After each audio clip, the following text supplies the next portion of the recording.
Good evening, I'm Matt Woodman. This is CTV News at 5. Tonight, lest we forget, from cenotaphs to parades, how Edmontonians are honoring our veterans.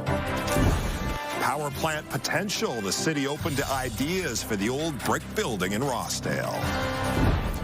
And the Grand Gingerbread Hotel raising money for charity with a tasty creation inspired by a famous film. CTV Edmonton, local breaking news with Matt Woodman. Across Edmonton, people paused this morning to mark Remembrance Day. The service at the oldest cenotaph in Alberta honored the men and women who fought and died for our freedoms and the veterans who continue to fight their own battles. CTV's Gates Warren has more.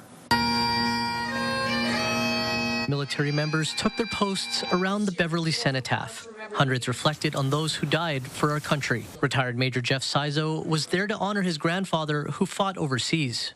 Stories that I heard from my grandfather and whatnot, it just means a lot to me to come out and celebrate. Others, like Warrant Officer J.T. Ferris, spent the day with his children. He's grateful to share the ceremony with them and pass down the stories of those who came before. It's just that overall sensation of respect and just making sure that I can pass on that message to my children. And again, also appreciate that the sacrifices that I've taken don't go in vain, and that at the same time we can kind of remember what we're all here for. Wreaths were laid at the cenotaph commemorating the 80th anniversary since the end of the Second World War. A speech from Master Corporal Shania Murphy focused on both the ones who've died and the ones who continue to shoulder the tolls of war. Remembrance isn't just about the soldiers who fought long ago. It's about the men and women who continue to carry that legacy in their hearts every single day. It's about the ones fighting the unseen battles, the families who hold them up, and the communities that remind them they're not alone. For Sizo, this and every Remembrance Day marks a chance to make sure no one is ever forgotten. As soon as you stop saying their names, they're forgotten, and we just cannot do that. We have to remember everybody who served, no matter what, peacetime, wartime, it doesn't matter. You have to remember their names. And their memories will continue to live on with the next generation.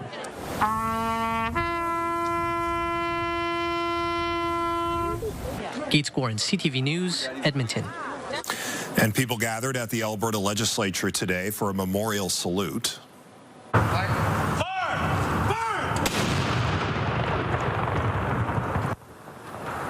A 21-gun salute followed 2 minutes of silence in honor of fallen soldiers. People from all walks of life filled the legislature grounds to take in the ceremonial firing of blank artillery rounds. Edmonton is one of 13 places in Canada designated as a saluting station.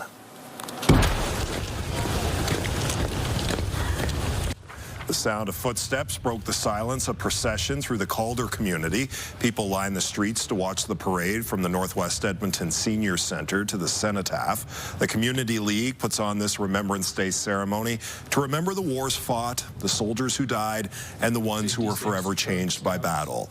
Earl Turvey comes to honor his father and grandfather. They were both veterans who survived the world wars. My grandfather, when he passed away, was the oldest surviving member of the 1st Battalion of the PPCLI.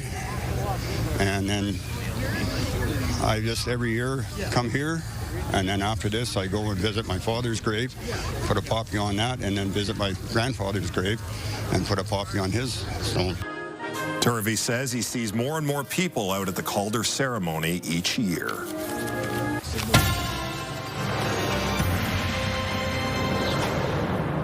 Canada's finance minister says there's plenty in the new federal budget for Albertans while dodging questions about a possible pipeline project. François-Philippe Champagne was in Alberta this week promoting the budget. He says it supports small and medium-sized businesses, increases productivity, and creates generational investments. Speaking today on Alberta Primetime, Champagne was asked about the upcoming major projects announcement.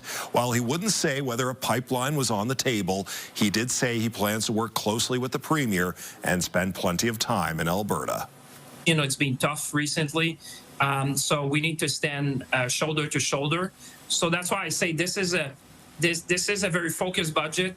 This is a targeted at growing the country and our economy and supporting key industries that like we have in the country, like natural resources.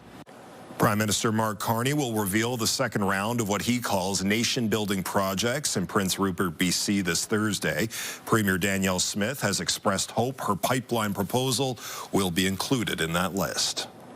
Canada Post has submitted a plan to transform its struggling business model into what it hopes will become a financially sustainable postal service. Procurement Minister Joel Lightbound had given the Crown Corporation 45 days to deliver a plan.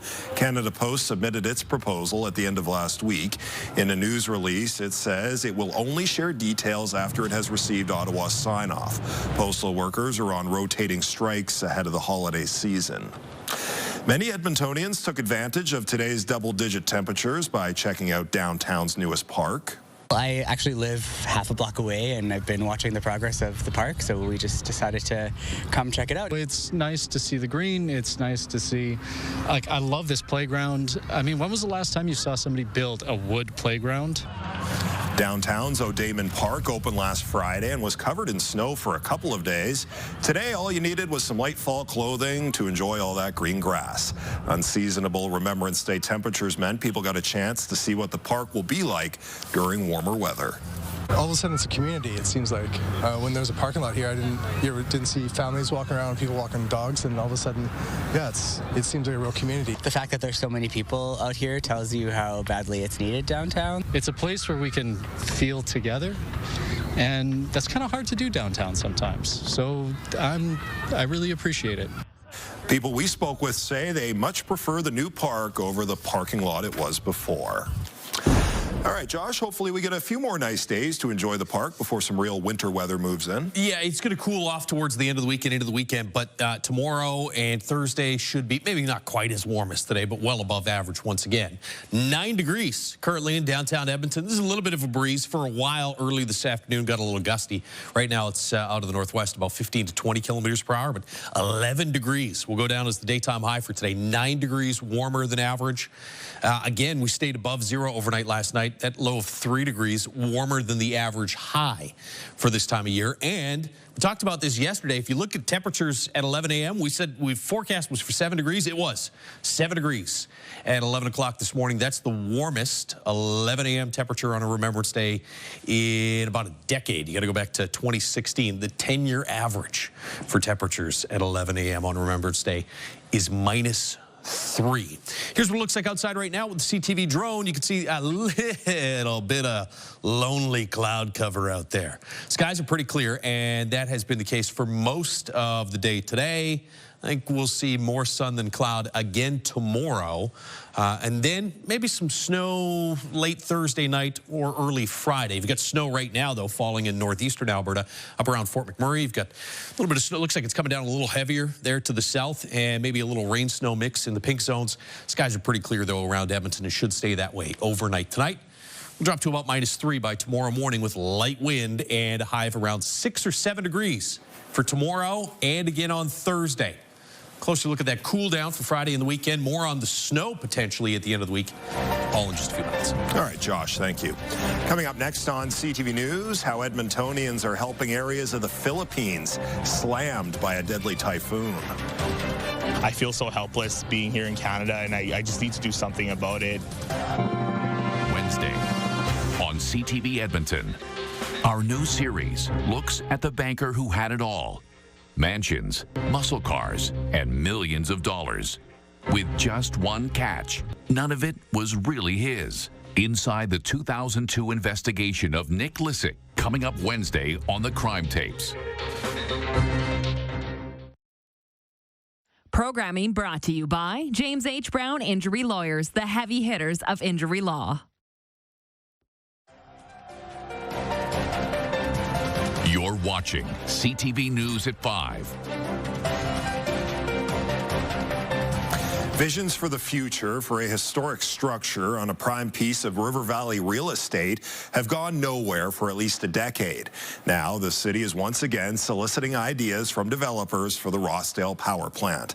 It's a long-term process, but as CTV's Jeremy Thompson reports, Edmontonians will get a taste of what's to come in just a few months.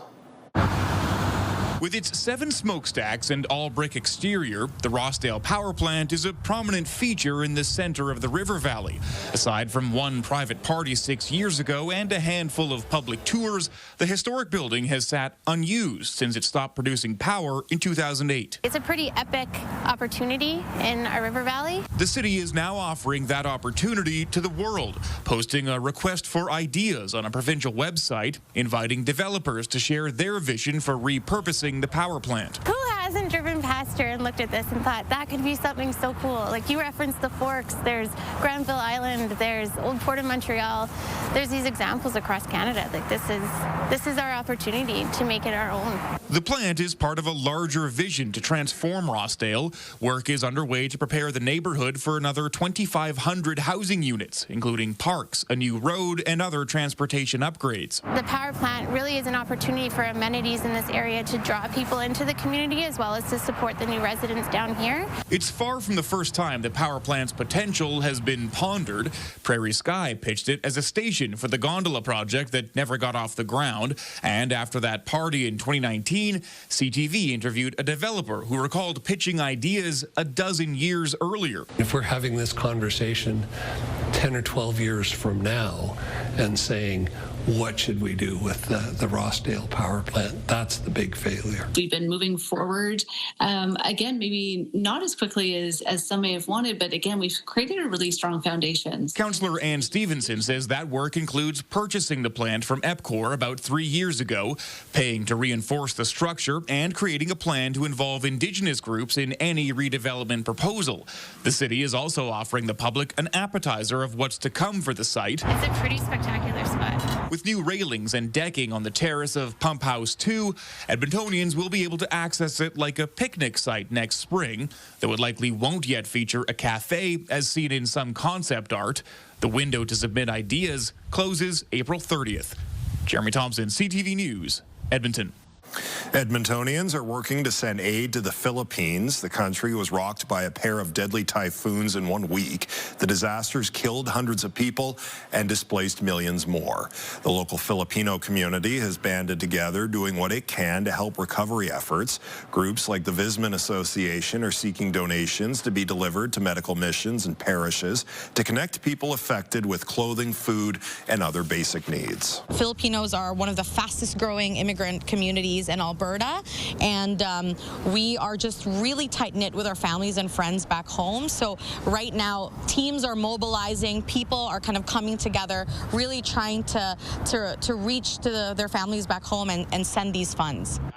J.R. Delara is a teacher and is raising money for Filipinos displaced by the typhoons. I feel so helpless being here in Canada, and I just need to do something about it and get everyone involved, especially the Filipino community involved. Helping out however they can.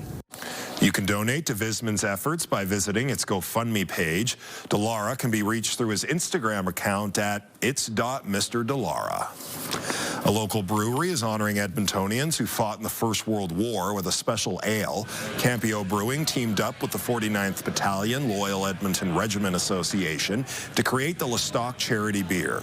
The ale is brewed in the traditional bière de garde style that was popular with soldiers who fought at Vimy Ridge in 1917. Proceeds from sales of the beer will support the Loyal Edmonton Regiment Association's Monument Fund.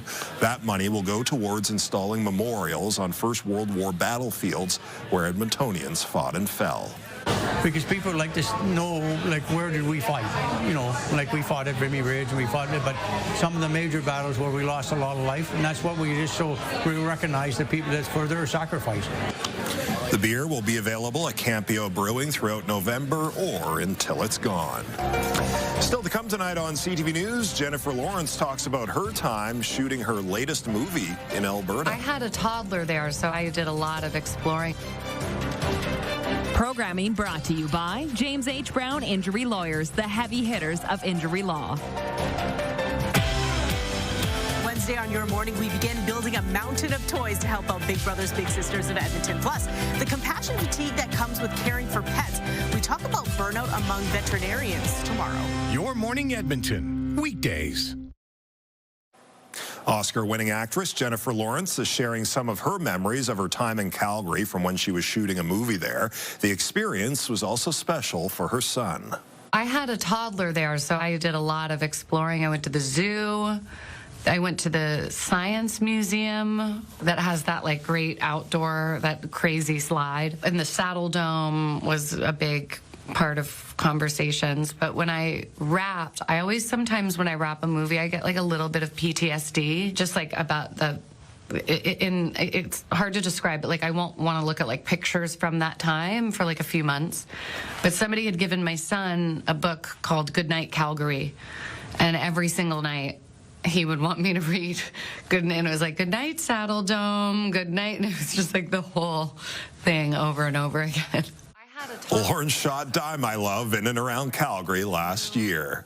She's going to be burying that picture book somewhere, I'll tell you. Pretty nice day out there today, Josh. Unseasonably warm, you could say. Yep. 11 degrees for a daytime high on November 11th. As we said, it was the warmest 11 a.m. Remembrance Day temperature in almost a decade. We're still at 8 degrees. Average daytime high is 2. That's the view from the Action Furnace River Valley Skycam. Action Furnace fixed right over its free. Pretty clear skies out there right now. Skies should stay relatively clear through the rest of tonight. 5s, Red Deer, Jasper, 4 degrees right now in Fort McMurray. You do still have some double digits, though, in and around the Calgary region. There's your little bit of snow up in the northeast. From about Red Deer south, we have some thicker cloud cover. Nice little chinook going on there across southern parts of the province. Here's your scattered flurries. Looks like it's a little more organized there off to the south of Fort McMurray. No threat of snow here in the Edmonton area over the next 24 hours. We'll see what happens Thursday night or early Friday. We might see a bit of snow roll through the area. A little bit of cloud cover tomorrow morning, especially again south of Edmonton. I think here in the city, partly cloudy in the morning, and then mainly sunny to partly cloudy skies through the afternoon. Most of the province should see more sunshine than cloud cover. Watch this area of low pressure, though, getting set to push across northern Alberta. That'll start to bring some snow overnight Wednesday night into early Thursday morning to northwestern Alberta. That'll drag itself east towards Fort McMurray by Thursday morning. This all stays well to the north of the Edmonton region, but we'll see some increased cloud cover on Thursday. Could see some snow as well in through the mountain parks. And then as the flow swings around to the northwest on the backside of that system, chance of some showers, then changing over to some snow. It could either be just full-blown snow or sort of a rain-snow mix. And the timing on this for Edmonton, this is 5 p.m. Thursday. The timing on this is either Thursday evening or early Friday. It'll probably be a little windy as that system goes through as well. So we'll watch that. -5 in Fort McMurray, -6 in Grand Prairie, -4 in Red Deer tomorrow morning. 2s and 3s in through Lac-La-Biche, Fort McMurray, Cold Lake with some sunshine. Bit of increased cloud cover in the northwest. 3s and 4s for highs for Grand Prairie, Whitecourt, Edson. About 6 degrees into Red Deer tomorrow afternoon. So another nice warm day right across the province. And double digits for at least another day or two in Lethbridge and Medicine Hat. Here in the city, 2 degrees at 9 p.m. We'll drop below 0 by midnight. -3 tomorrow morning and back up to about 6 degrees with light wind tomorrow afternoon.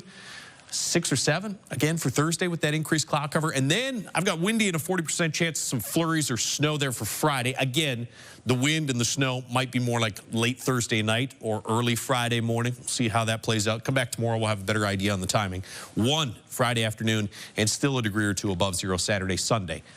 Couple below 0 daytime highs, though, early next week. And so it looks like once this cooler air drops in towards the end of this week and into the weekend, it will stick around. So we've had 2 back-to-back double-digit days yesterday and today. Still warm tomorrow and Thursday, and then things take a turn. All right, Josh, thank you. People driving the QE2 have another rest stop available between Edmonton and Calgary. Red Deer County recently wrapped up construction along Junction Drive and Highway 42, adding roundabout access and a 5-acre truck parking lot to an area known as Junction 42. The site is located just east of Penhold and is geared towards commercial vehicle drivers. The site includes parking stalls, an EV charging station, gas options, and restaurants. According to county officials, Junction 42 saw roughly 500 vehicles every day last year. Gasoline Alley, for comparison, sees about 20,000 vehicles a day. When we return, Cookie Construction, a local bakery building a replica hotel for a good cause. CTV News at 5 continues.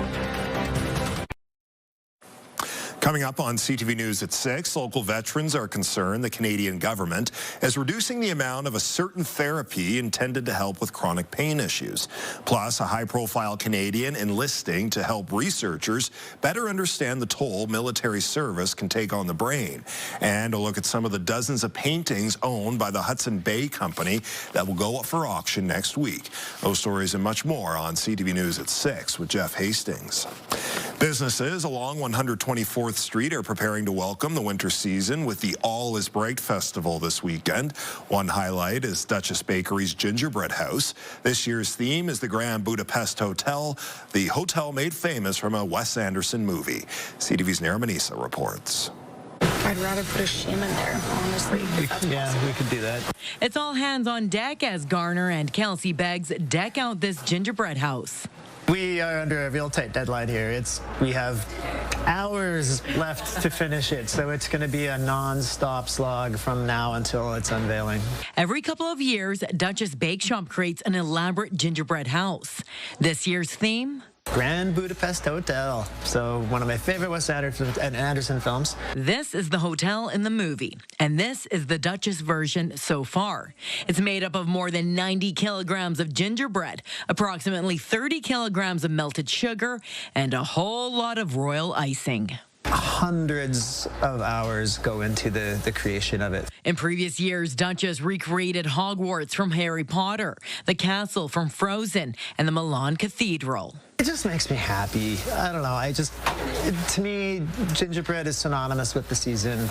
The gingerbread displays come with a charitable connection. Anyone who brings in winter clothing donations like gloves and toques or toiletries will be entered into a draw. And we draw that winner in the new year, and them and 10 of their friends get a demolition party. So they can bring baseball bats and sledgehammers, crowbars, whatever they want, and they can destroy the Grand Budapest Hotel. This year's donations are going to iHuman, a nonprofit that helps homeless and marginalized youth. We see a number of youth every year come in with the really bad frostbite, some of them actually losing their toes and fingers due to the cold weather. iHuman helps about 500 teens and young adults a week, providing a safe day space, meals, snacks, and activities such as painting and sewing. Staff say the supports they offer can create positive changes. They get an opportunity to build a community and to have all the support they need and really deserve to be able to make some different changes in their life. The Grand Budapest Gingerbread Hotel will be on display at Duchess for the next few weeks, starting this Saturday. Nara Manisa, CTV News, Edmonton. And that's our show. Thanks for watching. I'm Matt Woodman. CTV News continues right now.